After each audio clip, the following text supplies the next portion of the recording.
One of the themes we see over and over in 1 John is the theme and importance of loving one another, which isn't surprising considering in the Gospel of John in chapter 13, Jesus says, "This is the way that everyone will know that you are my disciples if you have love for one another."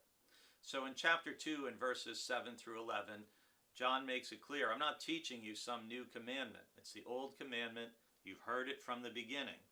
And our verse for the day is verse 11, which says, "But whoever hates another believer is in the darkness, walks in the darkness, and does not know the way to go, because the darkness has brought on blindness." I'm sure some of you may feel like I'm talking about our country and our culture a little bit, maybe more than you want to hear, but I just really am concerned about our country with this specific issue. There are tens of millions of Americans who claim to be Christians, who identify as Christians, and yet so often many of us express feelings about other Christians, usually because they have different political views, that are, if not hateful, mean, condescending, arrogant, dismissive. And John is saying this simply shouldn't be so.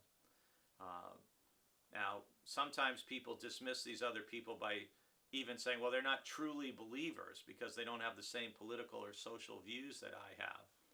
But John is it couldn't be clearer. Whoever hates another believer is in the darkness.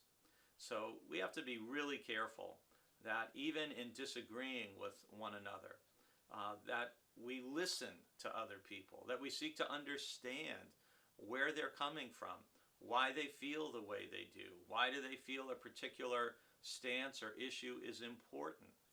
This is part of being mature. But hating, demeaning, dismissing, demonizing other believers because they look at issues or people differently, this is not from God, and it's not what we're called to do. I preached on, as you know, how we're all a part of God's family. You were made for God's family. And in a family, you probably have people you disagree with on different issues around everything from social issues to politics to whatever. But you have to learn how to love the members of your family even when you disagree. And the same is true in the church.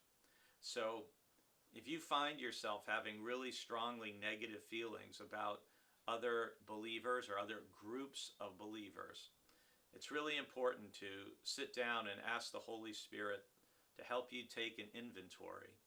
Why am I feeling this way? And help me not to hate another person who also claims the name of Christ.